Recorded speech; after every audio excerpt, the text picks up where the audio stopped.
Okay, tambala na! At eto na sila, ang nag-iisang masugid na tagahanga ni Nicole Yala. Chris Chuper! Kasama ang nag-iisang diehard fan ni Chris Chuper, Nicole Yala! Dear Nicole and Chris. Dear Nicole and Chris. Dear Nicole and Chris. Dear Nicole and Chris. Magandang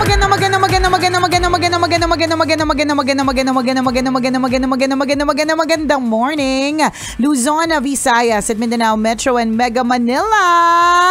It's a Feel Good Friday. Uy! Patapos na talaga ang taon. Magpapaspaghetti ka ba, partner? Ha? Magpapaspaghetti ka? Oo naman. Basta, walang aarte ha. Noong December 24 pa to. Hindi kasi maubos-ubos. Pinamimigay na sadya. Ang dami-dami na talaga. Contest ka ng spaghetti eh. Alam mo nga, kapag ka-Christmas party ng mga bata, no, contest ng pag-iba potluck, yung kanya-kanyang dala, contest ng spaghetti, contest ng chicken, di ba? Contest ng pizza, ganyan. Grabe, alam mo, no? tuwan-tuwa ako kasi nag-Christmas party yung anak ko, si Princess. So, may mga kanya-kanyang assignment ng mga dala, ganyan. So, syempre, yan, party-party, ganyan. Pag uwi ng anak ko, partner, ang daming dalang chicken. Sabi ko, anak, I'm so proud of you.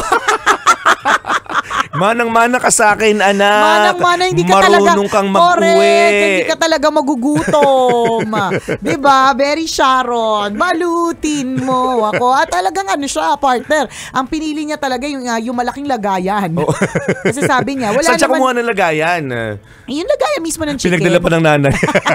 Hindi, meron naman akong bigay sa kanya ng lagayan. Kasi hindi para magkuha siya or mag-Sharon siya. Ang binigay ko sa kanya lagayan, para kapag kainan na, meron siyang plato. Okay, so parang okay. gano'n, meron siyang sariling baunan, parang gano'n. So yung ang gulat namin, partner, 2 uri ng manok ang naiuwi. At hindi lang yun, partner, hindi niya nakalimutang magdala ng gravy. Kasi syempre, minsan kukunin mo yung manok lang, 'di ba? Tapos basta 2 uri ng manok ng 2 brand, 2 fast food, partner. Tapos hindi niya nakalimutan magdala ng gravy. Alam niya mahilig sa gravy yung pamilya namin, ang dalang gravy, ani. Naku, diba? Marunong talaga. At hindi kami nagturo, hindi namin sinabi sa kanya na Princess, mag-uwi ka ng food. Hindi niya tinuro, pero nakita talaga sa inyo yun. Diba? Hindi, kasi alam niya na kami, na mahilig nga sa chicken. Mahilig kami sa chicken. Tsaka alam niya na isang pwede mong gawin talaga para magkaroon kayo ng ulam, magbabalot ka kapag ka pwede. Tama. Alam niya yun. Kumbaga parang nakikita niya pag nag-outing kami, di ba? Nakikita niya yun. So, wala namang ibang pagkakakitaan niya kundi kami, di ba? Maganda naman yun. Alam mo, magandang yan. Na-proud kami talaga sa kanya. Kasi magandang pamana. Oo nga, sabi ko sa kanya, kasi ibig sabihin, hindi magugutom tong anak namin. Oo, marunong dumiskarte. Diba? Bata pa lang, hindi mahiyain. So sabi namin sa kanya, why did you get the chicken? Kasi nagulat talaga kami. Sabi niya, because no one's gonna take them home. They're just there. Oh, 'di ba? Kaysa naman nga na mamasayang kasi 'di ba sa mga handaan ganoon. So magtatanong, daming sobrang pagkain na talaga ako minamanmanan ko, kaya nagpapalito ko minsan umuwi.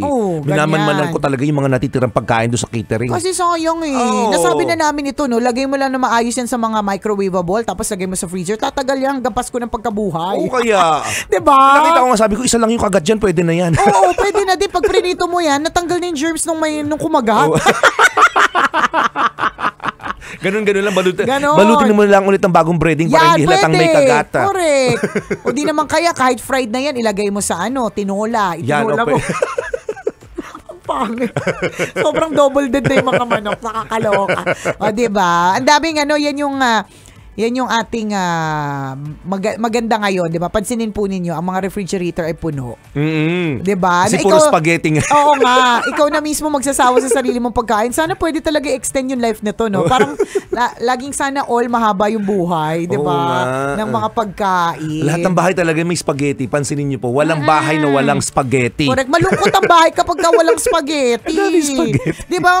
Mas may spaghetti versus pansit. Oo. Or basta may pansit, ganun. Pero sa Pilipinas, feeling ko lang mas kompleto kapag may spaghetti. Totoo yun. Mas masaya, mas makulay ang table kapag may spaghetti. Ganyan. Diba? May magbibigay daw sa'yo ng chicken skin, partner. Totoo Gusto mo ba? Oo nga. Maraming isang kaldero. Totoo. Oo, ang dami nun. My gosh. Pero lahat tinola. Kadiri, naisip ko pala. Puro chicken skin lang. Hindi, tsaka yung yung galing siya ng tinola, yung hindi siya fried. Diba? Bakit gano'n, no? Pagka fried, okay lang sa Masarap, atin. lahat tayo, chicken skin. Oo, diba? chicken skin, gusto ko At saka yan. gusto natin, yan nga inuuna natin, Oo. gusto natin maraming balat. Pero kapag pag tinola na version na siya, parang nakakadiri yung goosebumps Diba? ng manok. Imagine niyo yung lahat. Parang nasusukat tuloy ako. Gusto mo ba nun isang kaldero chicken skin pero tinola. Masaya, di ba? Ayoko na lang. Okay lang akong gutom. Totoo yun. So, ayusin niyo po, ayusin niyo po. Tsaka wag na kayo magpa-spaghetti sa amin. Ha? Ayusin niyo po, inutusan. Yung akala mo naman talaga may magbibigay, sumera talaga. Nanguutos ka eh. Di, wag ngayon. Kasi marami pa naman yung rep namin. Next year na, kapag pag hikahos na ulit. Tama.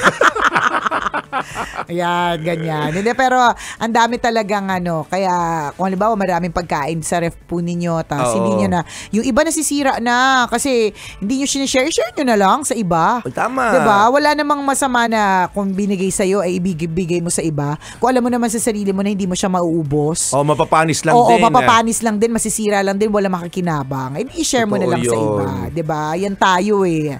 Kasi, diba? Medyo sakim-sakim din. Kaya, Sugapa, hindi naman nauubos sa pagkain. Nabubulok ka na ng pagkain. Alam na impacho yung dalawang anak, hindi pa tumitigil. Kaya nga eh.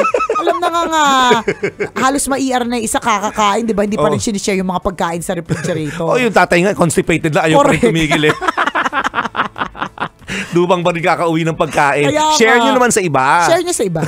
Kapag lalong-lalo na, halimbawa yung mga iba na hindi naman laging may pagkain katulad po ninyo. Tapos madami sila. Correct. Share nyo po yan sa kanila. Ano yung pagkain nyo kapag medianoche at saka Noche Buena, yung staple? Staple ba tawag doon? Spaghetti tsaka chicken. Spaghetti. May mga bata pa kasi eh. So, yung staple kasi yon kasi kailangan may kakainin yung mga bata. Kasi yung hindi pwedeng hindi mawala. Oo. Kasi nung minsang kami, tawag doon na steak kinemelatik. Ganyan. Parang hindi siya masyado nagustuhan ng mga kids. Kayo lang yung nag-enjoy. Oo, kami lang yung nag-enjoy. Tapos, yun. Kaya sabi namin, okay, dapat wag na tayo wag na tayo mag-steak. Diba? Hindi na makinis. Balik tayo sa staple na spaghetti at chicken. Fried chicken. Oo, spaghetti, chicken at cake. Yan palang na kami, Solved na kami. Tsaka kanin na mainit. Totoo Yan. yun. Solved na kami. May mga kids kasi sa bahay eh. Ewan ko kapag lumaki sila kung meron silang mga bagong preferences. Pero habang bata sila, yan palang sapat. Bawat household din yung staple food. Spaghetti, chicken, hindi mawawala talaga. Correct. At lumpia. Oo, lumpia. May mga ganon. May paputo ba sa inyo? Minsan yun. Pag may nagbigay lang, pero hindi yung parang kami yung bibili. Oo, ng puto, hindi. Pero cake, ice cream. Yan. Mga bibili namin yan kasi. Siyempre grapes, hindi mawawala sa table. Papaganda ng aura. Ganyan, mga ganon. Pero kasi, most of the time, partner, wala kasi kami pagka, sa kung saan kasi kami napupulot kapag bagong taon. Kaya hindi na namin na-accomplish yung kailangan may dosing bilog. Mga fruits na bilog. Oo, sa mesa, mga ganyan. Diba? Sa bagay. Pero yung mga anak nyo palang bilog na sobra na yun. Okay na yun. Sapat na. Yung palang swerte na. Uy, si Princess lang yung bilog. Si Prince hindi talaga. Ang lakas kumain pero hindi siya namimilog, no? Oo, hindi talaga siya mabilis namimilog. Mabilis ang panunaw niya. Correct. Itong si Princess talaga manang-mana sa niya sa tatay niya. Mga bilog sila. So, sila na magre-represent ng bilog sa amin. Yabang. Sasabihin na naman ni Princess, yabang. Porque nag-thin na. O at least may representative ng bilog, di ba? Yun naman ang inaasam natin kapag New Year. Correct, prosperity, di ba? Yun naman ang gusto natin. Ganyan. So yung pamilya mabibilog, maswerte po kayo. Oo, di ba? Congratulations, di ba? Sure na. Kahit hindi bumili ng mga bilog na prutas, kayo pa lang sapat na. Ganyan. Yung tawan-tawa ka. Hindi, ang sa atin naman talaga, may kanya-kanyang tradition bawat family. Yes, correct. Totoo yun, laging may paspageti kasi ang paniniwala pampahaba ng buhay.